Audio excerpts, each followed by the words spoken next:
So, last month, Acustica Audio released a free saturation plugin called Fire the Pump, which introduced the company's hyper-saturation technology. So, of course, it was only a matter of time until this new tech showed up in a more comprehensive and paid-for saturation plugin. This is called the Dynamic Saturator, and is part of Acustica's Diamond series, which is made in conjunction with Italian mixing and mastering engineer Luca Prezzolisi. And I'm sure my pronunciation is just awful. According to Acustica's website, the Dynamic Saturator was heavily inspired by working on Drake's album Honestly Nevermind. And while honestly this doesn't mean much to someone like me who lives in the rock world, saturation is of course a tool that is widely used in all types of music outside of documentary and classical, and is basically what rock recordings are made out of.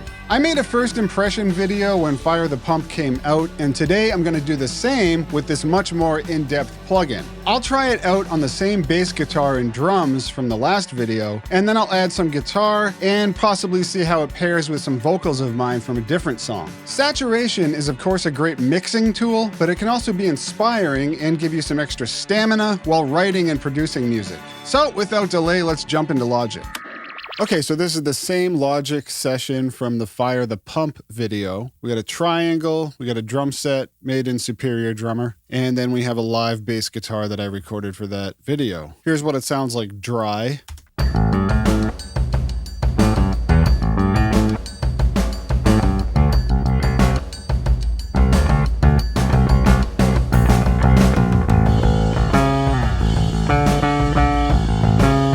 Here's what Fire the Pump added to it.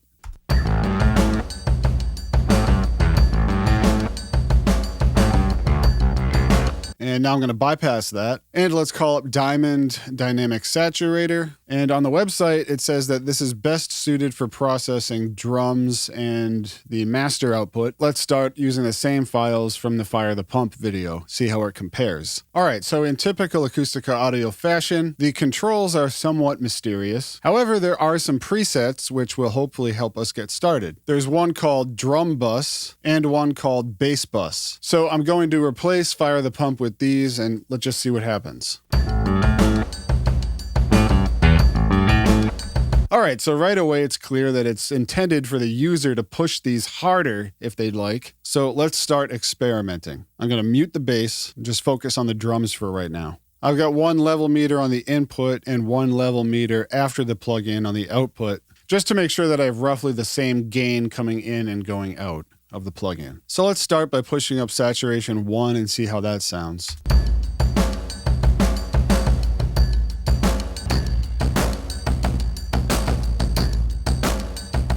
That focuses a lot of attention to the transients and really crunches those down when you get to the higher settings.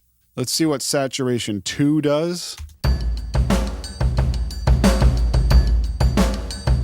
Okay, so that's pushing up the volume quite a lot, so I'm going to mess with the makeup gain and get the input and output matched as closely as I can. So I pushed it up a lot just so I can hear what this saturator is actually doing. So let's bypass it. And then here it is with it engaged. And I'm actually going to put on some oversampling because I'm working at 44.1 and this will definitely benefit from it. So I'll put it on 8 times.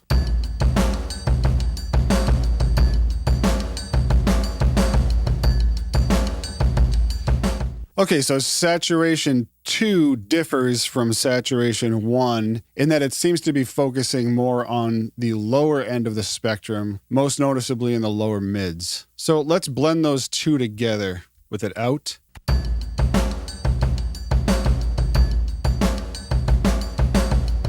And with both of them blended together.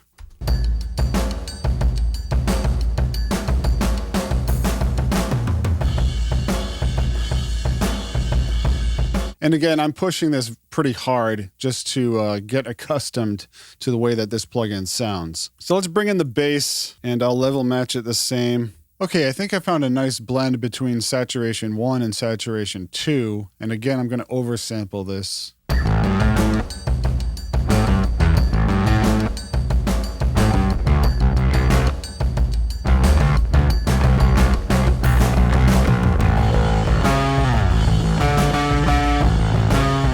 On the bass, it sounds nice, and it doesn't sound too much different than what it did with Fire the Pump. Here's Fire the Pump. I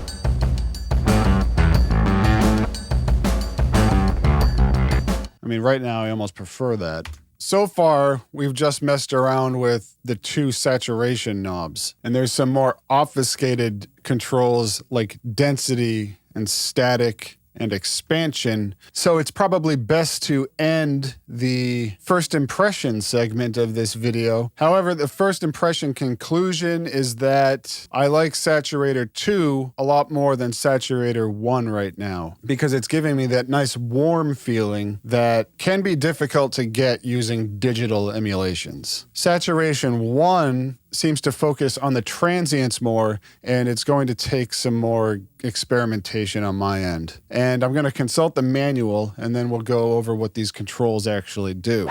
Okay, so the manual does an okay job of explaining things like the routing and the crossover buttons. For instance, the high crossover, switch that in, and you can block processing of the higher frequencies. Here's with it switched on all the way down to 9K.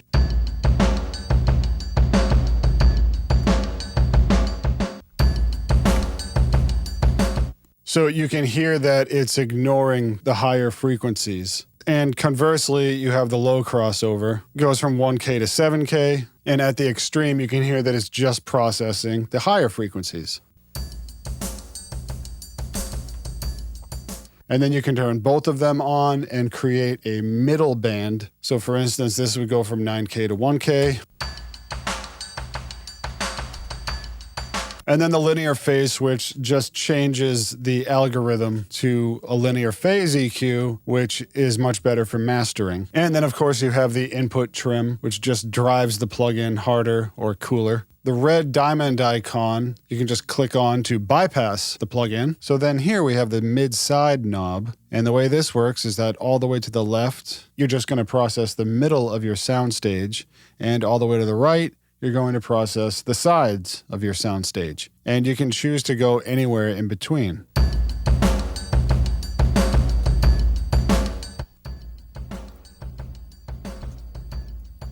Then, of course, you got the oversampling, the saturation knobs, which we already went over. And while the manual demystifies the process behind them slightly, it doesn't really do much. After that, you have a low shelf with a fixed frequency of 150 Hertz. And this applies or takes away that low end after the saturation. And here is your typical output knob with plus or minus 24 decibels in either direction. And then this is where it gets a little confusing. I'm going to ignore this makeup knob and this expansion knob for a moment, and let's just focus in on this static button. So with the static button engaged, this plugin acts like a much more conventional saturator. However, take this out and the expansion knob and the density buttons become available to use. So the best way I can go about explaining what the density buttons and the expansion knob and this makeup control does is by using the crossovers. So I'm going to filter out everything above 9 kilohertz and everything below 6 kilohertz. And we're just going to focus in on some transients. So if I put the density at 3, hit play, then turn it up a little bit. Up here where it says EXP, that's telling me that it's now registering. So then I use the makeup to mix that signal back in with what's playing already.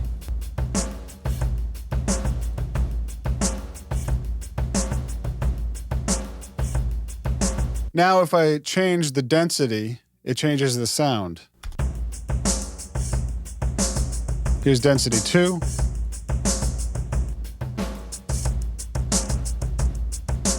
And back to density 3. So the way that I understand these density buttons is that each one is engaging a different dynamic EQ, which allow for a different density of saturation. But the easiest way to describe this is to just use your ears, which is why I used such an extreme example. Like you probably would never actually use that kind of sound. I don't know, maybe. This is just the simplest way that I could find so that you can really hear what it's doing. So if we disengage these crossovers, take the output down because now it's going to be a lot louder.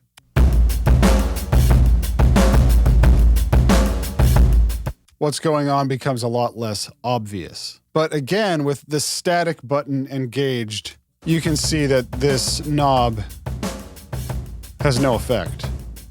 Anyways, I hope that helps explain this whole section right here. So yeah, this is a much more in-depth and involved plugin than Fire the Pump, but it's also a much more capable plugin. It has a little bit of a learning curve, but I think it's capable of some really great payoff. So I'm gonna mess around with this a little bit more, and I'm gonna add a guitar part, and let's see what this can do.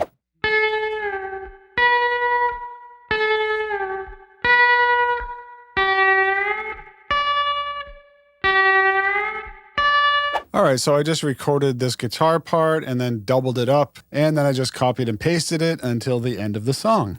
So I have the guitar doubles just with gates on them just to clean them up a little bit, and then they are going to the same output with an amplifier simulation on it, and then that is going into the Dynamic Saturator. So what I liked about it is that these density buttons almost acted as though they were a different gate and cleaned up the guitar signal more, separating it from the reverb tail.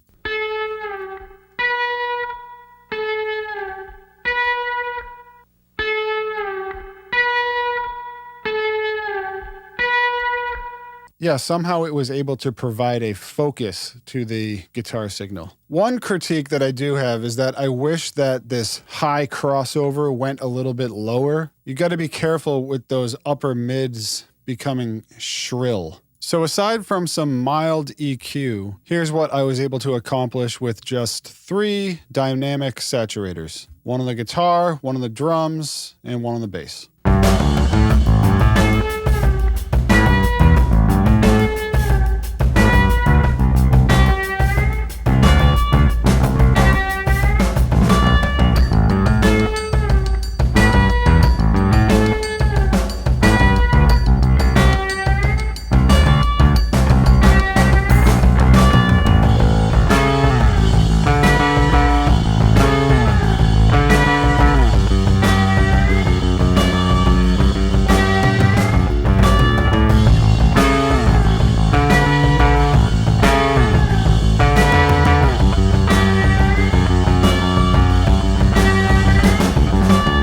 So if I were actually mixing this song, then obviously I would wait until I was done writing it to mix it. But if I were to mix it just like this, then I'd follow it up with some mild compression on the bass guitar and possibly some clipping as well. Then I'd process the drums more independently from each other, but the guitar actually sounds pretty good just as it is. Now, I would have liked the option to globally control the gain compensation at the output, because adjusting it manually can disrupt my workflow, especially when working with this expansion knob. And sometimes 24 decibels of cut isn't enough. But if that's just not possible, then I can live with it how it is. Anyway, that's how things sound with just 3 dynamic saturators. And aside from a few minor critiques, a little learning curve, and the control obfuscation, this plugin actually sounds pretty amazing. Initially, I thought that Sat 2 was my favorite by far because it does that warm and full thing really well. Possibly better than most, if not all, of what I've heard in the software world. However, Saturation 1 actually interests me more right now as far as experimentation goes. It'll be interesting to see how it affects transients differently than what I'm used to hearing. So that's my non-scientific musician's approach to how I might use this plugin while writing a song. I want to thank you very much for watching, and if you've taken away anything useful from this video, then please give it a like and subscribe to the channel for more stuff. Thanks a lot, and I'll see you next time.